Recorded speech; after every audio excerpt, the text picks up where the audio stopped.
Kowe ora gagas to, kowe iki ora ngerti sejarah iya, Mas.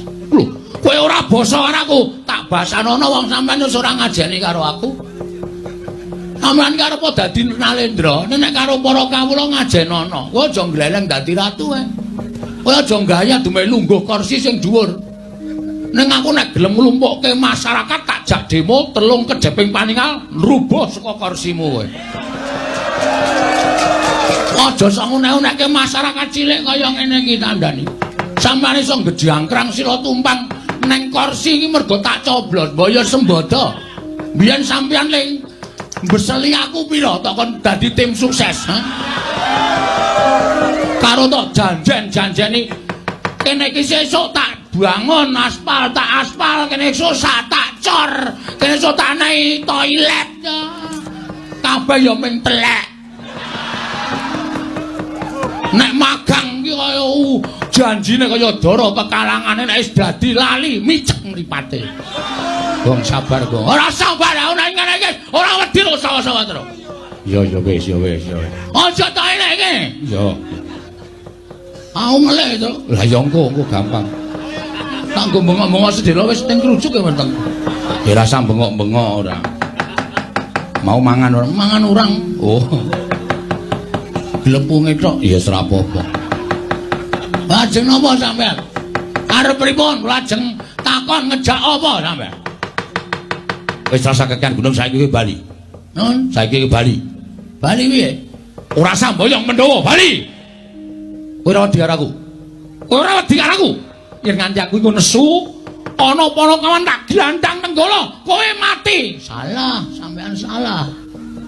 Salah, Mas. Pati uripe Bagong ora ning tangane Baladewa. Apa kowe ponakane sing gawe urip apa piye? Hah? Mulane aku nang ndi-ndi iki ora tau klamben, mergo aku wong ora tau wedi mati. Mati uripe manungsa iki ora gumantung karo kahanan apa wae, ning gumantung karo sing gawe urip. Arepa sampean duwe nenggala, arepa sampean membanggakan bahwa apa Gong? Bahwa nenggala niku ampuh niku ora tumrap sampean. Ning ampuh ing pusaka, ampuh ing ngaji-aji menika nek diridhoi karo Allah Subhanahu wa taala. Nek Gusti ora ngeparengake pusakamu ki ampuh, ampuh tok tamake apa-apa ora bakal ampuh. Ngono? Ya jalo piye? Tokno nek ora percaya.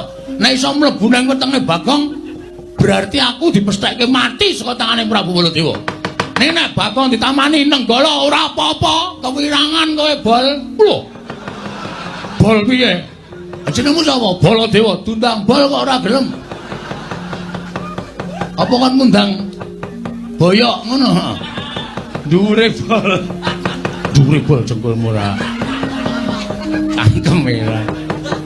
Wah. Ngono kok ora di karo Baladewa. Ora mboten wedi karo sampean.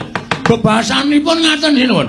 Sakranjang koplak ngendikaning Prabu Baladewa, kula lebetke kuping kiwa tak tokke kuping tengen.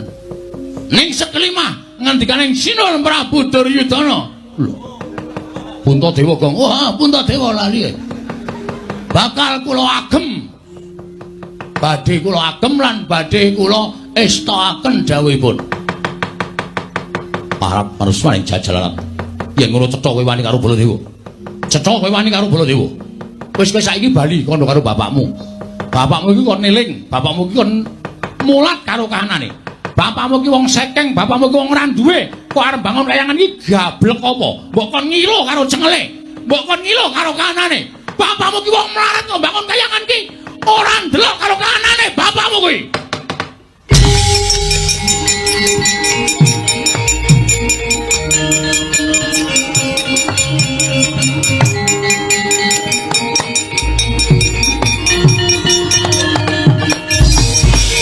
Bang, nganggo sopan lho. Kok njur ngadeg metenteng ngarepe Prabu Baladewa, Tru? Iki wis kelewat ukuran menungsa iki.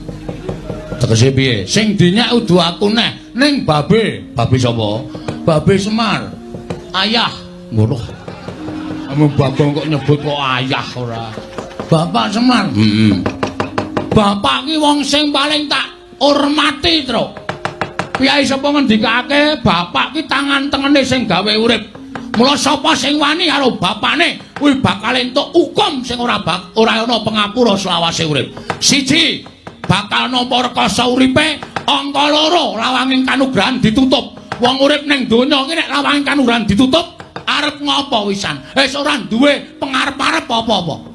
Mula nangani bapakku dieceh karo Ratu Mandura sing jeneng Baladewa iki.